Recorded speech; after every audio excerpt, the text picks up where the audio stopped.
ಸಿದ್ದುಗೆ good news, ಬಿಜೆಪಿಗೆ bad news. BJP ಪ್ರತಿಭಟನೆ ಪಾದಯಾತ್ರೆ ಬರೀ ಡ್ರಾಮಾನ. ಬಿಜೆಪಿಗರ 114 ಸೈಟ್ ಲಾರ್ಡ್ ಬಿಗ್ ಬಾಂಬ್. ಮೂಡ ಪ್ರಕರಣವನ್ನ ಹಗರಣ ಅನ್ನೋ ರೀತಿ ಬಿಂಬಿಸುತ್ತಿದ್ದ ಬಿಜೆಪಿ ನಾಯಕರ ಬಂಡವಾಳ ಇದೀಗ ಪಟ್ಟ ಬಯಲಾಗಿದೆ. ಲೋಕಾಯುಕ್ತ ವರದಿಯಲ್ಲಿ ಸಿಎಂ ಸಿದ್ದರಾಮಯ್ಯನವರಿಗೆ ಕ್ಲೀನ್ ಚಿಟ್ ಸಿಕ್ಕಿದೆ. ಹಾಗಾದ್ರೆ ಕಳೆದ 6-7 ತಿಂಗಳಿಂದ ಬಿಜೆಪಿಗರು ಮಾಡಿದ ಪ್ರತಿಭಟನೆ, ಪಾದಯಾತ್ರೆ ಎಲ್ಲವೂ ಬರೀ ಡ್ರಾಮಾನ. ಲೋಕಾಯುಕ್ತ ವರದಿಯಲ್ಲಿ ಸಿಎಂಗೆ ಕ್ಲೀನ್ ಚಿಟ್ ಸಿಕ್ಕಿದ್ದಕ್ಕೆ ಬಿಜೆಪಿಗರು ಹೊಟ್ಟೆ ಹುರ್ಕೊಂತಿರೋದಕ್ಕೆ. ಬಿಜೆಪಿಗರ ಪರವಾಗಿ ರಿಪೋರ್ಟ್ ಬಂದಿದ್ರೆ ಲೋಕಾಯುಕ್ತವನ್ನ ಬಿಜೆಪಿ ನಾಯಕರು ಹೊಗಳುತ್ತಿದ್ರ. ಸಿದ್ದು ಪರ ಬ್ಯಾಟಿಂಗ್ ಮಾಡಿರೋ ಸಚಿವ ಸಂತೋಷ್ ಲಡ್ ಬಿಜೆಪಿಗರ 114 ಸೈಟ್ಗಳ ಗುಟ್ಟನ್ನ ಬಿಚ್ಚಿಟ್ಟಿದ್ದೇಗೆ ಅಂದ್ರ ಅದನ್ನ ಡೀಟೇಲ್ ಆಗಿ ತೋರಿಸ್ತೀವಿ. ಆದ್ರೆ ಅದಕ್ಕಿಂತ ಮೊದಲು ಹಲೋ ಕನ್ನಡ ಯೂಟ್ಯೂಬ್ ಚಾನಲ್ ಅನ್ನ ಸಬ್ಸ್ಕ್ರೈಬ್ ಮಾಡ್ಕೊಳ್ಳಿ. ಹಾಗೇನೇ ಪಕ್ಕದಲ್ಲಿರೋ ಬೆಲ್ ಬಟನ್ ಅನ್ನು ಪ್ರೆಸ್ ಮಾಡಿ. ಮೂಡ ಸೈಟ್ ಹಂಚಿಕೆಯಲ್ಲಿ ನಡೆದಿದೆ ಎನ್ನಲಾದ ಹಗರಣ ಸಂಬಂಧ ಸಿಎಂ ಸಿದ್ದರಾಮಯ್ಯ ಅವರ ಪತ್ನಿ ಪಾರ್ವತಿ ಸೇರಿದಂತೆ 4 ವಿರುದ್ಧ ಸಾಕ್ಷ್ಯಾಧಾರಗಳ ಕೊರತೆ ಇದ್ದು ಆರೋಪ ಸಾಬೀತಾಗಿಲ್ಲ ಅಂತೇಳಿ ಲೋಕಾಯುಕ್ತ ದೃಢಪಡಿಸಿದೆ. ಜೊತೆಗೆ ದೂರುದಾರ ಸ್ನೇಹಮಯಿ ಕೃಷ್ಣ ಅವರಿಗೆ ನೀಡಿರುವ ನೋಟಿಸ್ನಲ್ಲಿ ಈ ಪ್ರಕರಣದ ತನಿಖಾಧಿಕಾರಿ ಟಿಜೆ ಉದೇಶ್ ಈ ವಿಚಾರ ಪ್ರಸ್ತಾಪಿಸಿದ್ದಾರೆ. ಈ ಬಗ್ಗೆ ರಿಯಾಕ್ಟ್ ಮಾಡಿರುವ ದೂರುದಾರ ಸ್ನೇಹಮಯಿ ಕೃಷ್ಣ, ಈ ಪ್ರಕರಣದಲ್ಲಿ ಆತ್ಮಸಾಕ್ಷಿ ಮಾರಿಕೊಂಡ ಅಧಿಕಾರಿಗಳಷ್ಟೇ ಇಂತಹ ವರದಿ ನೀಡಲು ಸಾಧ್ಯ.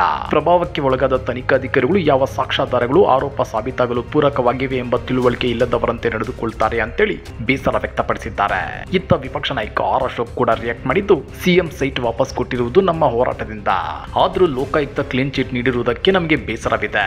ನಮಗಿಂತಲೂ ಹೆಚ್ಚು ಕಾಂಗ್ರೆಸ್ನ ಕೆಲವು ನಾಯಕರಿಗೆ ಬೇಸರ ತರಿಸಿದೆ ಅಂತೇಳಿ ವ್ಯಂಗ್ಯವಾಡಿದ್ದಾರೆ. ಇಲ್ಲಿ ಗಮನಿಸಬೇಕಾದ ಅಂಶ ಏನಂದ್ರೆ, ಸಿಎಂ ಪತ್ನಿ ಪಾರ್ವತಿ ಅವರು ಸೈಟ್ಗಳನ್ನ ವಾಪಸ್ ಕೊಟ್ಟಿದ್ದು ಸಿದ್ದರಾಮಯ್ಯನವರಿಗೆ ಕಪ್ಪು ಚುಕ್ಕೆ ಅಂಟದಿರಲಿ, ಅದರಿಂದ ಬಿಜೆಪಿಗೆ ರಾಜಕೀಯ ಲಾಭವಾಗದಿರಲಿ ಅಂತ. ತಪ್ಪು ಮಾಡಿದ್ದೀವಿ ಅಂತಲ್ಲ ಅನ್ನೋ ಮಾತುಗಳು ಹರಿದಾಡ್ತಿವೆ. ಇದೇನು ಸುಳ್ಳು ಆರೋಪ. ರಾಜಕೀಯವಾಗಿ ನಮ್ಮ ಸಿಎಂ ಮೇಲೆ, ನಮ್ಮ ಸಿಎಂ ಅವರ ಫ್ಯಾಮಿಲಿ ಮೇಲೆ ಇದೊಂದು ಪ್ರಯತ್ನವನ್ನು ಮಾಡಿದ್ದಾರೆ. ಇವತ್ತು ನಿಜಕ್ಕೂ ನಮಗೆ ನ್ಯಾಯಾಂಗ ಮೇಲೆ, ಈ ಒಂದು ತನಿಖೆ ಮೇಲೆ ನಮಗೆ ನಂಬಿಕೆ ಇತ್ತು. ಅದರಲ್ಲಿ ಇವತ್ತು ನಾವು ಗೆಲುವನ್ನು ಸಾಧಿಸಿದ್ದೇವೆ. ಇದು ಬಿಜೆಪಿ ಇವತ್ತನ್ನು ಕಲ್ತ್ಕೋಬೇಕು.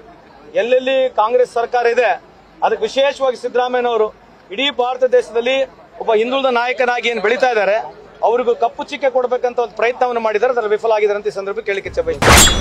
ಇತ್ತ ಸಿಎಂ ಸಿದ್ದರಾಮಯ್ಯನವರ ಪರ ಬ್ಯಾಟಿಂಗ್ ಮಾಡಿರೋ ಸಚಿವ ಸಂತೋಷ್ ಲಾಡ್ ಬಿಜೆಪಿ ನಾಯಕರ ಬೆವರಿಳಿಸಿದ್ದಾರೆ.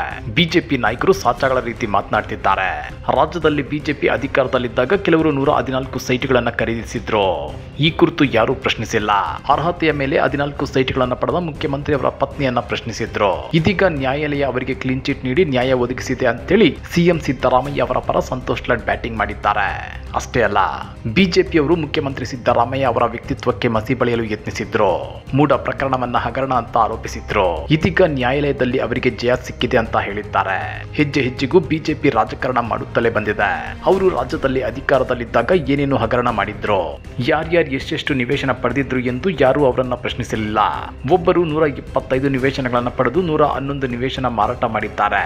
ಅದನ್ನ ಪ್ರಶ್ನಿಸದ ಅವರು ಸಿಎಂ ಪತ್ನಿ ಅರ್ಹತೆ ಮೇಲೆ ಪಡೆದ 14 ಸೈಟ್ಗಳ ಬಗ್ಗೆ ಪ್ರಶ್ನೆ ಮಾಡಿದ್ರು. ಸತ್ಯ ಏನು ಅನ್ನೋದು ರಾಜ್ಯದ ಜನರಿಗೆ ಗೊತ್ತಿದೆ ಅಂತೇಳಿ ಸಚಿವ ಸಂತೋಷ್ ಲಾಡ್ ಕಿಡಿಕಾರಿದ್ದಾರೆ.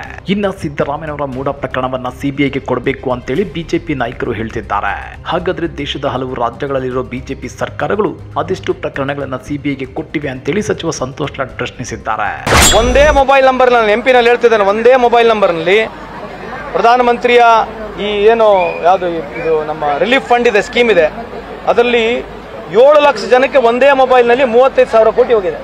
ಆಯ್ತಾ? ವ್ಯಾಪಮ್ ಕೇಸ್ ನಲ್ಲಿ 40 ಜನಕ್ಕೆ ಮರ್ಡರ್ ಆಗಿದೆ. ನಿಮಗೆ ಯಾವತ್ತನ ಕೇಳ್ತೀರಿ ಇಂಥ ಪ್ರಶ್ನೆಗಳು ಅವರಿಗೆ? ನೀವು ಕೇಳೋದಿಲ್ಲ. ನೀವು ಯಾಕೆ ಕೇಳೋದಿಲ್ಲ ಈ ಪ್ರಶ್ನೆಗಳು ಅವರಿಗೆ? ಅಂತ ಸಂದರ್ಭದಲ್ಲಿ ಅವ್ರು ಯಾಕೆ ಮಾತನಾಡೋದಿಲ್ಲ? ಮೊನ್ನೆ 18 ಜನ ತೀರೋಗಿದ್ದಾರೆ. ಇದ್ರ ಬಗ್ಗೆ ಎಲ್ಲಿ ಚರ್ಚೆನೇ ಇಲ್ಲ. ಸುಮಾರು 1000 ಜನ ಕುಂಭಮೇಳದಲ್ಲಿ ಜೀವ ಕಳ್ಕೊಂಡಿದ್ದಾರೆ. ಇದ್ರ ಬಗ್ಗೆ ಚರ್ಚೆ ಇಲ್ಲ. ಚರ್ಚೆನೇ ಇದೆ ರೀ. ಅವ್ರು ಸೆಟ್ ಮಾಡ್ತಾರೆ ಟ್ರೆಂಡ್, ಅದನ್ನೇ ನಾವು ಉತ್ತರ ಹೇಳ್ಕೊಂತ ಹೋಗ್ಬೇಕು. ಹಾಗಾದ್ರೆ ಬಿಜೆಪಿ ನಾಯಕರು ಹೇಳೋ ಪ್ರಕಾರ ಲೋಕಾಯುಕ್ತ ವರದಿಯೇ ತಪ್ಪ. ಲೋಕಾಯುಕ್ತ ವರದಿಯ ಮೇಲೆ ನಂಬಿಕೆ ಇಲ್ಲ ಅಂದ್ಮೇಲೆ ಇಡಿ ಮತ್ತು ಸಿಬಿಐ ತನಿಖೆ ಮೇಲೆ ಇವರಿಗೆ ಅದೇಗೆ ನಂಬಿಕೆ ಬರುತ್ತೆ? ಇಡಿ ಮತ್ತು ಸಿಬಿಐ ಕೇಂದ್ರ ಸರ್ಕಾರದ ಅಧೀನದಲ್ಲಿ ಬರ್ತಾವೆ, ಅವು ಬಿಜೆಪಿಗರ ಮೂಗಿನ ನೇರಕ್ಕೆ ವರದಿ ಕೊಡ್ತಾವೆ ಅಂತಾನ? ಮೂಡ ಪ್ರಕರಣದಲ್ಲಿ ಸಿಎಂ ಸಿದ್ದರಾಮಯ್ಯ ಸೇಫ್ ಆದ್ಮೇಲೆ ಬಿಜೆಪಿ ನಾಯಕರ ಈ ಸಂಕಟದ ಬಗ್ಗೆ ನೀವೇನಂತೀರಾ? ಕಮೆಂಟ್ ಮಾಡಿ, ವಿಡಿಯೋ ಲೈಕ್ ಮಾಡಿ, ಶೇರ್ ಮಾಡಿ. ಇಂಥ ಮತ್ತಷ್ಟು ರೋಚಕ ರಾಜಕೀಯ ಸುದ್ದಿಗಳನ್ನ ಮಿಸ್ ಮಾಡದೆ ನೋಡಬೇಕು ಅಂದ್ರೆ ಹಲೋ ಕನ್ನಡ ಯೂಟ್ಯೂಬ್ ಚಾನಲ್ ಅನ್ನ ಸಬ್ಸ್ಕ್ರೈಬ್ ಮಾಡ್ಕೊಳ್ಳಿ.